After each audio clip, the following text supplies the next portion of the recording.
Okay, so Keith, you say everything's a story, and that's including someone's business. Now, what exactly do you mean by that? And can you elaborate a little more? Everything starts with the imagination. Literally, when we live our lives and we think, I want to have a relationship, or I'm thinking of getting married, or I want to be a lawyer, or I want to start a business, we're basically starting the plot for a story. It's not any different if you are writing novels, as I've written, or screenplays. I've done that too.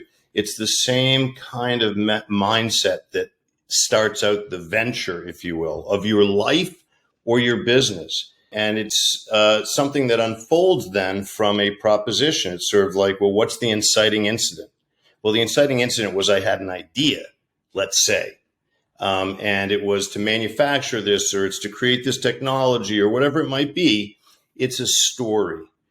What do you then do? Well, you're going to vet the story. People write decks, and they ask people for input, or they ask people for money. What are they really doing? They're saying, do you believe the story?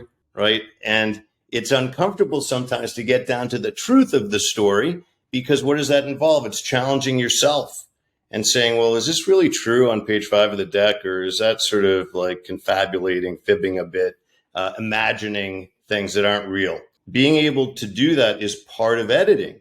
So if you keep the story metaphor, now you're going to collect characters. Who else is going to join me in this story? Who am I recruiting into the screenplay or the novel of what we're building here? And it can't be a novel, it has to be nonfiction. And so you're basically assembling characters. You're telling a story, and you're forecasting, how's this going to turn out? I like to think of it that way, because I like to think that when I enter a story, it's because it's going to become an incredible story.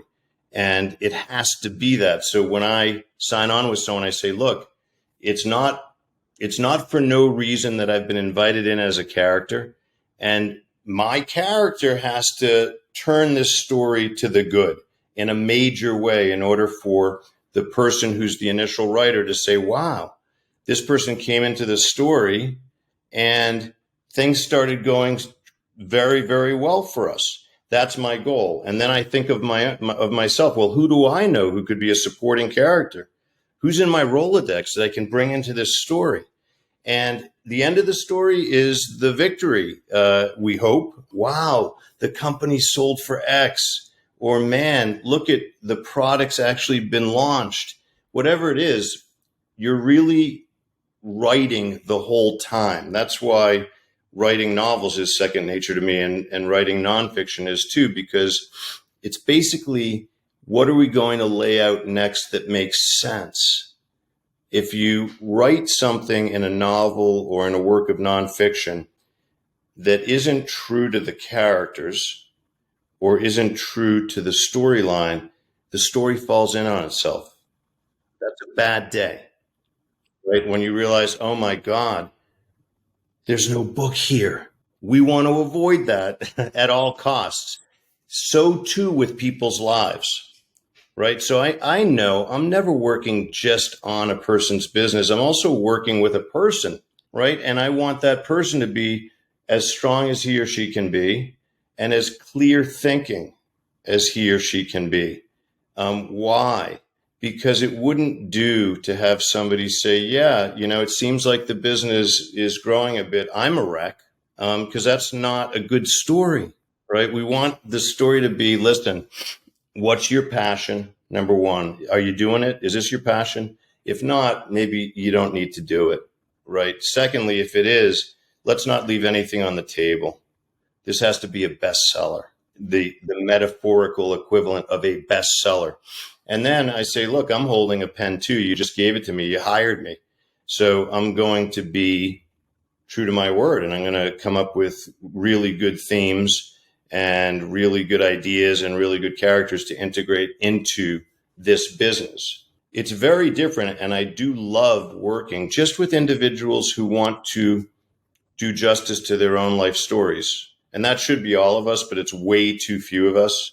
So I love the role of coach, mentor, consigliere, if you will, leaning in with someone to say, listen, you've had a life. All of us have. There have been great things, I hope, and there have been tough things. The tough things people tend not to look at, and we should, and learn from them what we can. And when someone else is looking at you, that person, if it's me, can often say, I'm not sure you've tapped into everything you could. Like, there are special things about you. And I've talked now to thousands and thousands of people, right? U.S. senators, professional athletes, cabinet members, homeless people, criminals, you name it. But I love the fact that sometimes, and not infrequently, I'll be talking to someone and say, well, wait a second. This is a very special ability of yours. Or do you know that you're free to ask questions, many more questions? You seem sometimes to just accept answers as if they're fact. You could ask another 2 or 3 questions to get to you're allowed to do that. Any one of these insights can change someone's life, which is remarkable in and of itself. We don't know why that is. Why should one person deciphering the life of another lead that other person to grow?